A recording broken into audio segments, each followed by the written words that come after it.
Ихэн үзэгчтэй Оросын албаны улсын Чайковскийн нэрэмжит Пермийн Дөрийн театрын балетын гоцлооч Монголын багаргал болсон орчин цагийн балетын урлагийн том гол дүр Эрдэнэт орчийн булганыг үрж байна.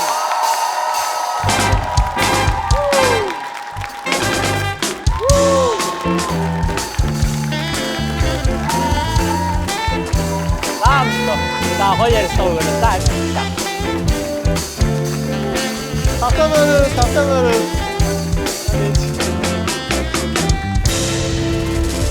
Вау, үнэхээр гайхалтай харагдчих. Сайн явж ирүү гэж одоо асуулт эхлэе да. За би бол маш сайн явж ирлээ. Тэгээд манай театр яг амарч таарад. Тэгээд өнгөрсөн 9 сард би Вагановагийн академид Санкт-Петербургт 1-р курсын оюутан болоод орсон. Тэгээ яг амралтынхаа үеэр сая хэд хоногийн өмнө ингээд шалгалтаа өгөөд хичээлээ хийгээд лекцэндээ суугаад ингээд явж агаад тэгээ шалгалтаа өгчөөд шоунд орох гээд сүнгэнт нисээд хүрээд ирсэн. Тэгээд шоунд уурсанд маш их баярлаа. Тэгээ үнэхээр сэтгэл өндөр байна. Вау, баярлалаа. Би гайхалтай зочин хурж ирсэнд үнэхээр яг нөгөө балетын хүн хүрээд ирсэн чи суудл муудл бас нэрэ чигээ сохстой байдаг гэж бодоод эхэллээ. Ер нь бол та бол дэлхийн сонгодог урлагийн одоо үнэхээр цойлж байгаа гэж хэлж байна. Би яагаад би өөрөө хэлээгүй л те дэлхийн маш олон одоо артиклууд, нийтлэлүүд, олон шүүмжлэгчид таны тухай тэгж бичсэн. Одоо энэ бол үнэхээр монголчуудын хувьд сонгодог урлагт хайртай одоо дэлгэцтэй үзэж сууж байгаа олон хүүхдүүдийн хувьд бас урам зориг өгөхөөр юм гайхалтай зочин өөрж авчирсантай их баяртай байгаа. Тэгээ танаас салбараас бас та төлөвлөд орж байгаа баярлалаа. Ер нь анх яаж яагаад энэ балетын урлагт одоо подиум жигээд ороод ирвэ? Подиум жигээд үү? Яг балетчин болох шийдвэр бол миний шийдвэр байгаагүй. Тэгээд яг ингээд бодоод үзэхээр үнэхээр классик стори. Манай ээж баг байхдаа балетчин болох одоо тийм мөрөөдөлтэй хүсэлтэй байдаг байсан. Тэгээд харамсалтайгаар тэр нь болоогүй. Тэгээд намайг явж үжгэл гэдгсэн. Тийм. Тэгээд би анх 5 настайдаа Роял гэд студид зүгээр сонирхчтой ангид 1 жил хичээлсэн. Тэгээд дараа нь 6 настайдаа би Монгол улсын Дөр бүжгийн эрдмийн театрын дэргэдэх балетын одоо студид мэргэжлийн ангаар одоо ардын жүжигчин Гэрэл Чимэг багшийн гард анх орж исэн. 6 настайдаа юу? 6 настайдаа. Тийм. Тэгээд 3 жил би энэ ч одоо Гэрэл Чимэг багшийнхаа бас зөвхөн Гэрэл Чимэг багш биш Монгол улсын гавьяа жүжигчин Ган Чимэг багшийнхаа гардуур одоо яг мэргэжлийнхаа суурийг тавиулсан гэсэн үг. Тэгээд 3 жил сурж агаад 2010 онд Монгол улсын болон Оросын холбооны улсын хоорондох гэрээгийн одоо тийм төлөвлөгөөгөөр хэдийн хөтөлбөрөөр тэтгэлэг аваад тэгээд Оросын холбооны улсын Перм хотод балетын мэргэжлийн сургууль сурахаар тийм тэтгэлэг аваад явж сурч ирсэн. 10 настайдаа. 10 настайдаа. Ээж авч тэгэл явуулсан. Тийм баяртай гэж явуулсан. Oh my god. Би чамаагаас Герман төрж исэн гэж сонсч ирсэн тий. Тийм Герман төрөөд би 3 сартаа хүрээд ирсэн. Тийм болохоор би ерөөсөө ямар ч хэл мэдэхгүй оршин суугчнч байхгүй зүгээр хүрээд ирсэн. Тэгээд 10 настайдаа яваад хэдэн жил сурсан билээ тэнд чинь? 8 жил сурсан. Тасралт 18 нас хүртлээ. 18 нас хүртлээ тасралтгүй. Гэхдээ яг нөө зуныхаа амралтаар ирдэг байсан, өвлийнхаа амралтаар ирдэг байсан. Гэхдээ ер нь бол тэгэл 8 жил Орос школд дур байранд. Би бол одоо ингээд бодож байна. Би ингээд охиноо бодоод чамайг бодохоор 10 настай охиноо өгөөж явуулаад 8 жил зөвхөн зундаа жижигхэн уулздаг тийм бүчтэй байна гэхээр чинь ч одоо ээж аавын үлгэр дуурайл зөндөө нөгөө хүүхэд насны хайр зөндөө олон зүйлийг чи яг зөвхөн бүжиг зориулаад тэнд одоо байж гин гэсэн үг тийм. Тийм одоо тэгсэн. Тийм. Гэхдээ би угаасаа багасаа л ингэж нөгөө нэг шин содон юмд одоо шин одоо ингээд айдиад айгүй юм сонирхолтой байдаг байсан. Тэгэл юмд л юм сонирхолтой. Тэгээд анх яг ингээд шалгалтаа өгөөд Орос явна гэд ингээд тэнцчээд надад нэг гэрээ санан айн мань гэсэн яг нэг тийм бол юу мэдээж дараа нь очиод ингээд жохон гуйнаглаад ээжигээ санаад уйлж муулсан зөндөө л байсан. Гэтэ яг тэнцснийхаа дараа бүр ингээд амар сонирхолтой санагдаад ингээд бараг хурдан явах юмсан ингээд тэгээд иддэг гэсэн. Зүг чимдаа мямдаа бэлдсэн нөө. Яваа Пермгийн яваа бүжгэлээ гэдэг. Ээж автаа байнга гар уцаараа яриад тэгэл. Яг байнга бол тэр үед чинь дөнгөж смарт утас гарч эхэлж исэн. Тэгээ би анх явахдаа болохоор зүгээр юм жижиг Nokia байдсан шүү дээ. Тийм Nokia-тай явж исэн. Тэгээ манай аав ээж болохоор ер нь надад утас авч өгөхгүй их гүрийсэн. Ягаад гэвэл нөгөө нэг багаас угаасаа хүүхдийн тархины хөгжил гэдэг юмд нөгөө нэг айгүй анхаардаг байсан. Тэгээд би ингээл амралтаараа ингээд дандаа унт сурдаг, хичээлдээ сайн, бүх дүнгууд бүр 5 тэгэл ирээл за энэ удаа яг уц авчих бах та гэж тэгэнгүүт ингээд жоох дараагийн удаа л яг авч өгөө ингээд тэрийг би ойлгохгүй байсан. Тэгээ одоо болохоор яг ингээд бодоод үзэхээр ингээд үнэхээр тархины хөгжилт ингээд айгүй одоо нөлөөлөлийг мэдээд тэгээд яг үндэ тэгээ уцсгүй би хийх юмгүй ном уншдаг байсан байхгүй. Тэгээ одоо яг ингээд бодоод тахаар би ингээд дөрүүдээ битгэхдээ уран зохиолоос айгүй их одоо ингэж нэм одоо тусалцаа авдаг гэсэн үг. Оо, үнэхээр гайхалтай. Хүнээ нутг руу явуулсан. Утас авчихгүй тэгээ яаж ярих вэ? Утас авчихгүй. Манай дотор байранд нэг давхарт ийм цагаан утас шиг утас байдаг гэсэн. Тэгээд ээж ер нь бол над руу аав ээж хоёр яг нэг амралтын өдрийн бүтэн сайнны нэг цагийн үед залгадаг байсан. Тэгээд тэрийг бол тэгэл угаасаа бүтэн сайнд нэг цагт аав ээж хоёр залнаа гэд мэддэг байсан. Тэгээ ингээд өрөөндөө ингээл яг нэг цаг үед за тийм номоо уншаал. За одоо ер нь залгах бах та гэл аав ээж хоёр хүлээгээд бэждэг байсан. Тэгэл тэнгуут нэг дотор байрны давхар болоо микрофонтой. Тэгэл ингээл жижүүр дээрээс микрофон асаагаад буулгаа доошо буугаад ирээрээ ээж аав чинь залах шишрээ гэлтэнгүү 5 давхраас сүн гэл доошо буугаад тэгэж аав ээжтэйгээ ярьдаг байсан. Гэтэ сүүлд 16 бол хүрээд тэгээд аав ээж хоёр уц авч өгсөн. Үнэхээр гайхалтай гэх юм гайхалтай.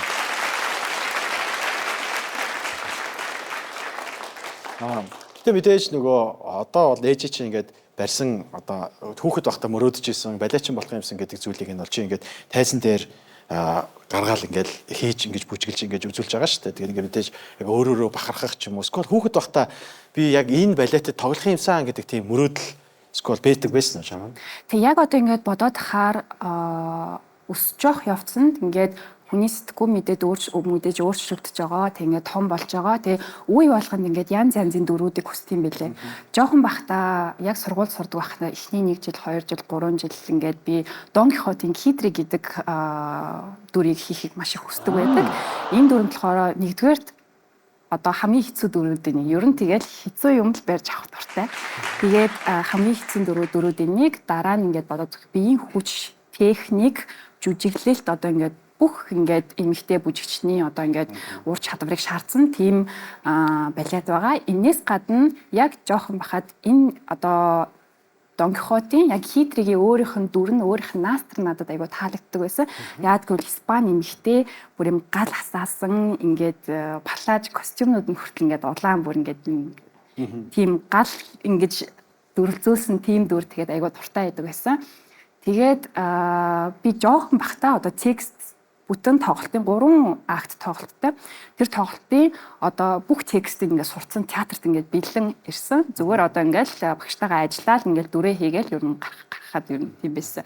Тэгээд би энэ гэхдээ Китригийн дүр айгүй одоо айгүй тийм түүхтэй гэж ярих юм уу? Миний одоо хувьд яагаад гэх юм бол дөнгөж театрт орж ирээл эхний жил ажиллаж байхад надад Китригийн дүрийг өгсөн. Тэр үед тогтоо мөрөөжсэн дүр. Тийм хүүхд тогтоо. Тэгээд миний театрт хамгийн анхны хийсэн дүр бол Хунтнуурын Одит Азилия. Тэгээд цаашаа бас ингэ гоцтоод явж исэн. Тэгээ яг 5 сард Китри бэлдэж эхлээл. За ёстой багын мөрөөдөл биелэхэндээ гэл аим баярлал. Тэгээл за гэл бэлдээл эхэлсэн чинь яг нэг ингээд мэдгүй яагаад ч юм бүр ингээд их мөрөөдсөн байсан болохоор ч юм ингээд нэг л болж өгдөггүй те. Тэгэл эхэлсэн. Тэгэл хүч хүрхгүй ингээд нэг л наастар нь болж өгөхгүй ингээл амар хичээгээд байгаа мөртлөө ингээл нэг жоохоо ингээл нэг л дотор зовиортой байгаадсан. Тэгээд яг тэр эхний жил ажиллаж байх явцад би Оросд ажлын визтэй байдаг байсан. Тэгээ ажлын визтэй дандаа нэг проблемтэй байдаг байсан. Монгол явж хурж ирээд буруу визний чинь тийм штамп имтэргээл тэгэл заавал Казахстан явж буцаж хилд авч иргээл нэг тиймэрхүү проблемтэй байдаг байсан. Одоо би байнгын оршин суугч авсан ямар ч тийм проблем байхгүй. Тэгээд би яг 7 хоногийн өмнө тоглолтын өмнө чиний виз чинь проблемтой байна. Казахстан явж иргээд. Тэгээд тоглолт болоход 7 хоног үлдсэн байдаг. Би тэгэл яана за яваад ирье гэл. Тэгээд би өөрөө нөгөө нэг одоо цагаа бодоод ядаж нэг өдөр бэлтгэлээ илүү хийхийг болдоо за шүн гараа явчих гээд машинаар пермис шүн гараа явсан байхгүй.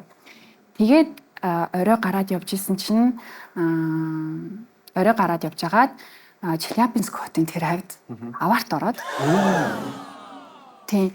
Гэтэ тэр үед бүр амар азар ингэж бүх юм ок үлдсэн. Тэгээд би аварт ороод ингээд гарч ирээд бүх Тэ аварт орж байгаагаа мэдсэн юм ба өөрөө. би унтчихсан арын судлан дээр. Орой шүнд болсон юм уу те? Машин тавьж байгаа. Тийм, шүүн юм яг өглөөний 4 цагийн үед, шүүнч гэжтэй 4 цагийн үед тэгээд 6 сард өгчээсэн ингээд амар нар гарцсан. Тэгээд ингээд яг унтчихсан чинь нэг төс тас гээл явцсан. Тэгээд би шууд ээжигээ бодоол, мэрэгчлээ бодоол, гэр бүлээ бодоол за болохгүй шүү гэл. Тэгээд бүх юм амьд үлдэн шүү гэлөө. Тэгээд чамаас хамаардаг машин өнгөж исэн юм уу? тий, машин нэг ингэж урагшаага явж агаад жолооч нь унтаад тэгээд хажууд тишээ дартсан. Тэгээ яг замын хажууд ганцхан ширхэг мод байж тараад тэрнтэн тэгэлдээ тэгээ ямар ч аюулгүй өнгөрсөн. Тийм тэгэхээр амьдралд ид шид бэдэж шүү гэж байгаа тийм.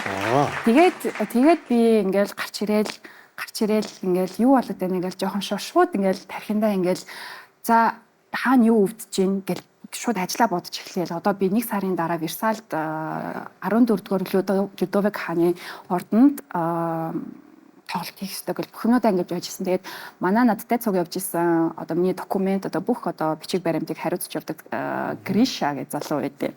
Тэр залуу яаж яхад нь яг Иесустэй адилхан заяа сүмсэн юм. Тэгээд за яг л бүх юм таарч л тэгээд бид хоёр бүх юмаа тэгэл одоо ингээд гарч ирээл эмнэлгийн машин ирж аваад бид хоёрыг үзүүлээл тэгэл цаашаага яатчгүй нөгөө нэг Казахстанийнхаа хөлийг давахгүй бол намайг Оросоос гаргана. Тэгээд бид цаашаа Казахстан руугаа явчаад буцахтаа хилээ алхаж даваад тэгээд Пермдээ ирээд яг зөв машинаар давч болдгоо юм уу? харин тийгсэн чи өөр юм болсон юм аа. Цаашаа явахдаа машинаар давцсан аахгүй юу. Тэгээд зүгээр нөгөө нэг машинаар давчаад буцах гэсэн чинь ямар ч машин байхгүй яа. Тэгвэл тэр машин цаашаа явж исэн. Тэгээд буцах гэсэн чи машин байхгүй Гриши бит хоёр Иесустэй гэдэг л. За ерөөсөө ахидөө гэх яг Казахстан хэлбэг хаж давж исэн мараг тийм юм байд юм уу. Тэгээд давчаад Өдөнтэйгөө ингээд хонт дуусах. Тэгээд хилээд авчаал буцаад Пермдээ хүрч ирээ. Тэгээд ийм амар аварт ороод ингээд бүх юм чи ингээд янз бүр болцсон ингээд барцад гарцсан ахгүй юу. Тэгээд Дон Кихотоос тачгинд л бүжгэлсэн 7 хоногийн дараа. Тэгээ одоо Китри миний хувьд хамгийн хайртай дөрүүдийн нэг. Энэ түүхийг сонсч бүр өстой хүүтэн ус гойж гэдэг шиг. Гэтэ ямар амар одоо сэтгэл зүрх одоо хичээл зүтгэлээ те. Ингээд хүүхэд ахасаа мөрөөдөөд том болоод дүрээ авсан чинь тэгээд одоо яг энэ дүрийн төлөө ингэж их тэмцсэн учраас бас би чи сая нөгөө Версальд дараа нь тоглоно гэж бодож илаа гэд бүжигчин хүн ерөөсөө ингээд дараах юм бодож ингээд тэр ер нь чи энэ олон хугацаанд би ингээд чамайг зөндөө олон ингээд Монгол охин ингээд юм бахархалтай байж нэнэ тэрэг зөндөө олон юмнуудыг сонсч ирсэн. Энэ олон түүхүүд дотор чи ингээд за би бас гайгүй бүжигчин юм байна гэдэг одоо урмыг ч гэх юм уу скол нэг тийм одоо мэдрэмжийг авч ирсэн тийм тайз байгаа юу? За тийм тайз гэх юм бол бас яг одоо энэ Китрийг тоглосноос 1 сарын дараа яг Франц улсын Парисын дэргэдэх Версалийн одоо Людовик 14 дугаар хааны ордонд хунднуур хийжсэн. Тэгээд тэр хунднуурыг хийхэд бас ингээд ер нь тоглолт болгон ер нь ингээд амьдралын юм болгоны өмнө нэг дандаа нэг юм саад гараад идэг юм шиг тийм байдаг шүү дээ. Тэгээд тэр тоглолтын нэг онцлог нь болохоор бид нэр ингээд театраараа ингээд тэр ордонд ингээд ирээд тайзан дээр гарсан чинь шалан юм уруу. Тэгээд ийм 45 гараад тийм одоо ийм тайз Монголын ийм тайз байгаа шүү дээ. Тэр одоо Версалийн тайзан болохоор ийм уруу байгаа байхгүй юу. Тэгээд дээр үеийн императорын театрууд одоо ингээ харах юм бол Маринск одоо Орос улбаны Санкт Петербургийн Маринский театр, Большой театр бүгдээрээ ийм ташуу ийм юутай байдаг. Тэгээд одоо хүн үзэгч ингээ үзэхэд л одоо ингээ эвтэйхэн байж байгаа хүмүүс ингээд харагдахаар тийм тэгж тайзаа дээр үед байдаг байсан. Тэгээд би анх ирчээд тайзыг хараад бүр ингээд амар гайхаад ингээд за юу болоод байна гэд тэгээд ингээд би за энийг одоо яаж давж гарахгүй л бол ер нь болохгүй яа гэвэл хаасайгүй ирээд одоо Францын өмнө ингээд тоглоход ч гэсэн хизээ би Оросын улсын Перм хотод ажиллаж байгаа ч гэсэн яаж ч үгүй Монгол охин гэж ярьдаг болохоор миний ингээд мөрөн дээр дандаа Монгол ус гэсэн нэр маань байж идэг. Тэгээд би яг яалтчгүй одоо ингээд стрессээ ингээд хаяад бүх одоо ингээд яг концентрац одоо ингээд төвлөрөл маш чухал. Яагаад гэвэл тайзан дээр гараад ингээ бүжиглэхээр зааланд бэлтгэх нэг өөртэй.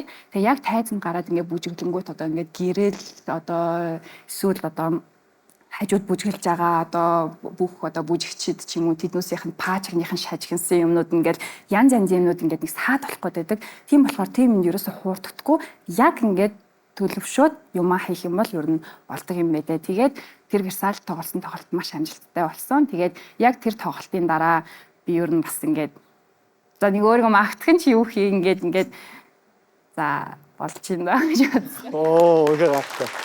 Тэгээ фоточ юм бол өөрөө ингээд амар олон нарийн техник шатаж фүдэ гэдэг лөө. Тийм фүдэ 32 фүдэ. 32 фүдэ иргэдэг. Тэгэхээр тэр чинь зүгээр ийм шалан дээр ингэж 32 иргэх, ийм налуу дээр ирэх хоёр чи гэмтэх магадлал. Тий, маш өндөр. Тэгээд би яг тэр 32 эргэлтийг ингээд бэлтгэл дээрээ тайзан дээр хийгээд эхэлдэг байхгүй юу.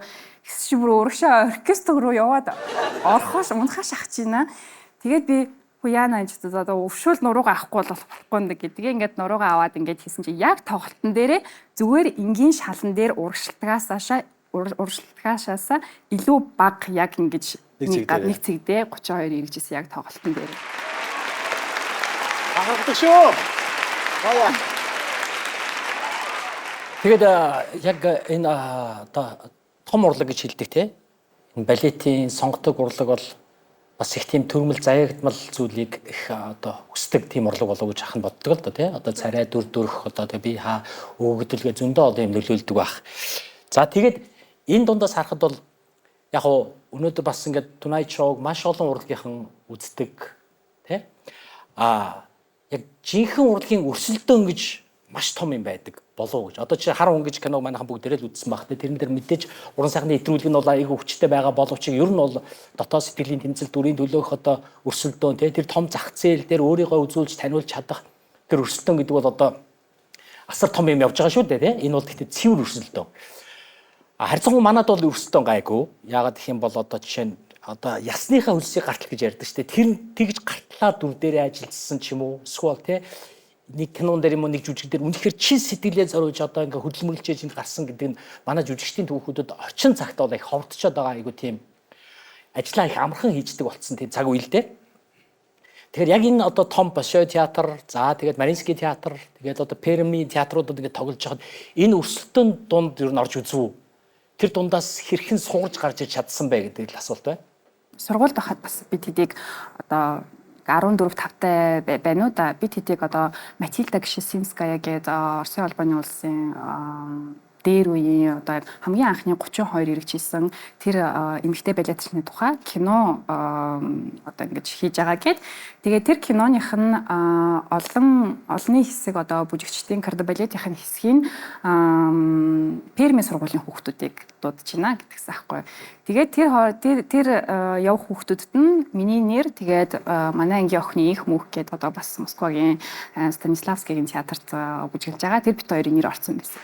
Тэгээд баг баярлсан. Анх удаа Санкт явж үзэхэндээ за юу өмсч явах юм оохоо гэж бүр автер амар баярлсан байжсэн чинь яг явахын алдад хасцсан. Тэгээ яасан гэдгсэн чинь тэр кино нь болохоор одоо дээр үеийн императорын үеийн кино болохоор ийм нүдтэй хүмүүс байх ёсгүй гэд. Тэгээ тэр үед амар гонхтой байж исэн. Тэгээд тэр үед ч яг ингээд одоо ингээд уйлал ингэж мэгжсэн ч гэсэн дараа нь одоо бид одоо том болчоод үнэхээр бол тэрийг ойлгож л байгаа байхгүй тий. Үнэхээр зөв байсан. Тэгээд угаасаа одоо л ингээд гайгүй хүлээж авч байгаа болохоос ш. Тэр үед бол бас юу санагдчихсан. Балет ч чихэндээ чи үдээгээд үжиж байгаа. Араагийн чи атлетч хүмүүс ингээд хүүхдтэй тий. Тэгээд өсөлтөө яг ихтэй л.